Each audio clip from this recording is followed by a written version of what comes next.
ফারজানা ব্রাউনিয়া একজন বাংলাদেশী মিডিয়া ব্যক্তিত্ব, প্রযোজক, পরিচালক ও সংবাদ উপস্থাপিকা। পাশাপাশি নানা সামাজিক কর্মকাণ্ডের জন্য তিনি সমধিক পরিচিত। সম্প্রতি তার চতুর্থ বিয়ে নিয়ে দর্শক মহলে ব্যাপকভাবে সমালোচিত হয়েছেন এই মিডিয়া কর্মী। 1981 সালের 17 মার্চ রাজধানী ঢাকার এক মুসলিম পরিবারে জন্মগ্রহণ করেন ফারজানা ব্রাউনিয়া। ছোটবেলা থেকেই পরিবারের সাথেই বেড়ে ওঠেন তিনি। প্রাথমিক, মাধ্যমিক ও উচ্চ মাধ্যমিকের পাঠ চুকিয়ে ফারজানা ভর্তি হন প্রাচ্যের অক্সফোর্ড খ্যাত ঢাকা বিশ্ববিদ্যালয়ে। বিশ্ববিদ্যালয়ের সমাজবিজ্ঞান বিভাগ থেকে অনার্স এবং মাস্টার্স সম্পন্ন করে অস্ট্রেলিয়ার মেলবোর্নে পাড়ি জমান ফারজানা। সেখানকার ভিক্টোরিয়া বিশ্ববিদ্যালয়ের মার্কেটিং বিভাগ থেকে MBA শেষ করেন তিনি। ছোটবেলা থেকেই ব্রাউনিয়ার স্বপ্ন ছিল সংবাদ উপস্থাপিকা হওয়ার।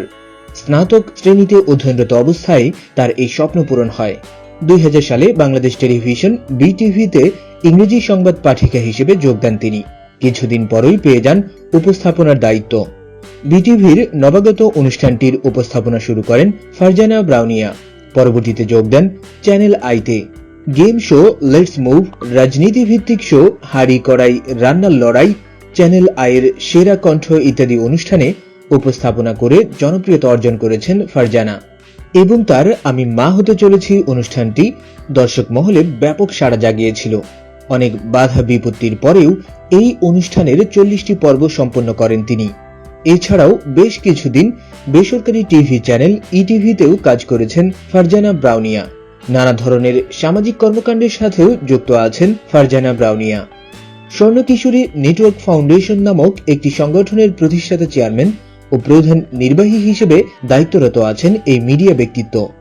নিরাপদ মাতৃত্ব অর্জনের লক্ষ্য নিয়ে 2012 সালে যাত্রা শুরু করা এই সংগঠনটি চলতি বছরের অক্টোবরে 1 দশক পূর্ণ করবে। সারা দেশে স্বর্ণ কিশোরী 5000 ক্লাব আছে, প্রতি ক্লাবে 30 জন করে সদস্য রয়েছে। এছাড়াও নারীদের বাল্যবিবাহ রোধ, নারী শিক্ষার প্রসার ও সমান অধিকারের বিষয়েও মিডিয়া পর্যায়ে কাজ করে যাচ্ছেন তিনি। শুধু উপস্থাপক এবং সংগঠকই নন, ফারজানা ব্রাউনিয়া একজন নির্মাতাও।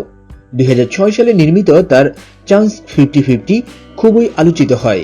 বর্তমানে PhD গবেষক হিসেবে বাংলাদেশ ইউনিভার্সিটি অব প্রফেশনাল BUP-তে কর্মরত আছেন তিনি। 2018 সালের শেষ দিকে সেনা কর্মকর্তা লেফটেন্যান্ট জেনারেল চৌধুরী হাসান সারওয়ার্দির সাথে বিবাহ বন্ধনে আবদ্ধ হন ফারজানা ব্রাউনিয়া। এটি ছিল তার তৃতীয় বিয়ে। এর আগেও আরো 2টি এবং পরে একটি বিয়ে করেন ফারজানা। তৃতীয় বিয়ের পর স্বামীকে নিয়ে উমরা হজ পালন এবং ধর্মকর্মে মনোযোগ দিয়েছিলেন এই আলোচিত নারী উপস্থাপিকা।